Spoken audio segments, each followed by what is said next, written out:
What's up, guys? So you can see the tanks are all looking magnificent. The water is absolutely pristine. All the fish seem to be doing great. We just had the OCA tours here all weekend, or that was actually last week already. But you know, we're just going through. We were getting all the tanks clean, and you know, sometimes some stuff happens, and it just, you know, guts you. Well, today we came out. We found something, and it was absolutely heartbreaking. As you can see, everyone else is doing great. I see no problems whatsoever. I was actually making some clips about the goonch, because he went on another growth spurt, and this thing is an absolute mammoth. And I got him up on the front glass. I was able to put my arm next to him. I'm just doing my nightly checks, and I find something very, very disturbing. Here's our girl Lavaca. She was one of our favorite fish, and no idea what happened or what could have caused it, but she is sitting at the top of the water. She is puffed up, and she is no longer with us, unfortunately. My dad is a little bit choked up about it. It was one of his favorite fish. This was also something that we rescued from Eric Heddick, and she's been one of our main mascots here for, God, I think going on two years now or something like that. She had this big old 195 to do herself, planted up, always being fed fresh water. The tank looks still clear. The tank is fed from this pond back here. Everyone's doing fine back here. I am not sure what happened to her, but it is a shame. But our girl Lavaca, she's gone. Very, very unfortunate. I'm gonna try and open this glass lid here, and I will try and pull her out from on top. As you guys can see, she is puffed up right here. That is not good for a puffer. So unfortunate. But you can see my hand on her. She is a big girl. Well, she was. But this is a sad, sad day. I am sad that I have to announce this to Eric, to all of our friends. But our girl Lavaca is gone. Very, very sad. Poor girl. But you know what? Things like this that does happen. I don't think I could have given her a better life, but you know, like I said, it sucks. Things like this does happen, but is what it is. I am not happy to be making this video right now, but you know what, things happen. I really don't know what else to say right now, so that's it, folks. Alright, yes, that was a big bummer to go ahead and make this video, but we can't let this end on a very, you know, sad note. I gotta try and lighten the mood somehow, because this was just a terrible video to make.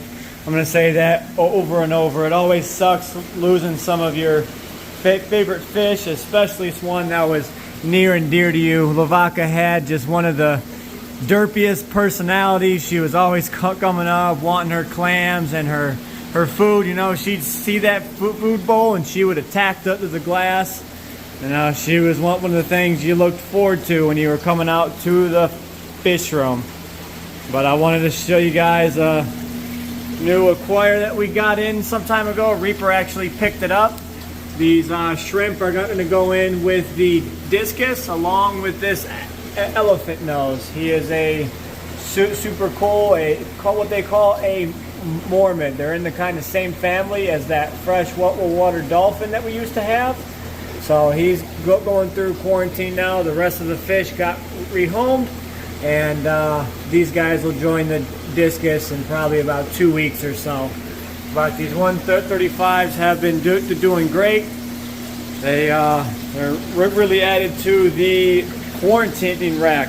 So now I've got a tub of bloodworms. We're going to walk over here, and we are going to feed the baby stingray. There we go. So this was another girl that was sick. We went ahead and treated her. We got her all healed up. Now we are trying to fatten her up because her new dad already paid for her. So we're just trying to fatten her up enough to where I feel comfortable sending her to a new home. But there she is. She is on the bloodworm. So Joe, if you're watching, I know you probably are. Here goes your little girl. She is eating great, so she's just going to pack on more and more weight. So, you know, I don't ever feel comfortable letting someone take a sick fish, especially one that is, you know, as costly as something like this. So Joe wanted the ray. I went ahead and said, hey, let me go ahead and get her right before you go ahead and take her. I'd much rather see her here and know that she's healthy as opposed to just trying to make a quick buck and seeing if she'll make it home and end up dying on them. That's not how I like to do business. So I've kept her here for now. I think this is going on week 2, and she is doing much better. So I have her divided off. She does have heat over here. The inlet of the pump is over here. The outlet is over there, so it does flow through this tank. We do have the other ray over here. He's doing great. The 2 dorados and the sturgeon. So I'm going to go ahead and give the rest of these bloodworms over here to the other ray and the sturgeon. I'll go ahead and make an easy snack out of that. But I put extra food in there so she can just graze all night long and keep her stomach full. The second that she gets a full stomach and her appetite increases tenfold. It's always rough with smaller stingrays like this. You stress them out very easily.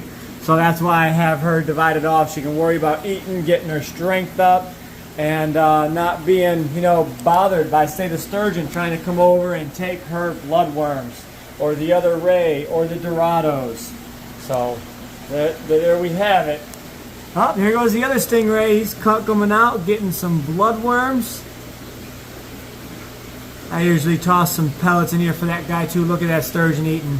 Super cool. His mouth just comes out like a snapper.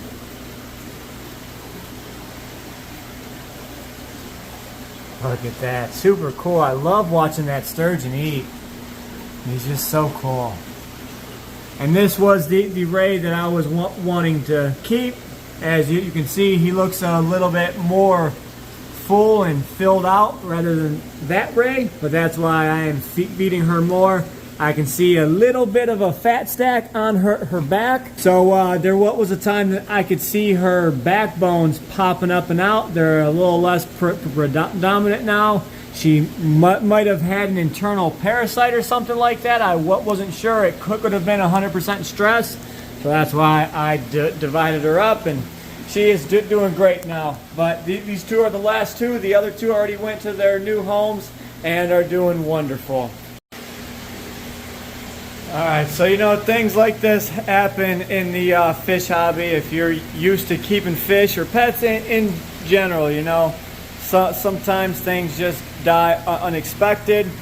You know, with, you know, dogs and cats, you had them for so long, and some of these fish, you know, you have for tens of years, and they get to be your little buddies. You know, when it involves aquatics, a lot more things can go wrong and will go wrong. So, you know, even the best of us, the people that everyone looks up to, whether it's me or if it's another YouTuber out there, we all deal with the same thing. And we do go through losses, but you know, you just can't take it too hard. Most of the time, some people would take this as, oh, I'm done with the hobby. I lost my favorite fish. Well, for us, we just got to keep on going. We could use it as a learning experience and maybe change something going forward. Here goes this pleco out. In this case, we really don't know what happened to the puffer. I can honestly say that it was not, you know, the water quality. She was not starving. You know, with fish, just like humans, you know, someone could have a bad internal organ, and you never know it on a fish, and sometimes it just happens. So in this case, it was one of those cases to where it just happens. But you know, I share the good, I share the bad with you guys. A lot of the times there's a lot more good happening than bad. But then there's, you know, sometimes that you have a domino effect of bad events happening. So you got to take the good with the bad, just roll with the punches and keep on going. You know, we still love fish. We still have a lot of fish to, you know, care for. So we can't just up and quit. We provide a service for everyone, and you know, you got to basically watch your fish grow old and be happy here until she passed on. So we got a couple things coming up now. We've got some more fish coming in, which I will share with you guys when that happens. You know, we've got the updates on the baby Ray and whatnot. Hopefully she'll be going to her new home soon. You know, I can't say this was a happy video, but I'm sure some of you guys appreciated the content. So I will catch you in the next one. As always, stay fishy, my friends.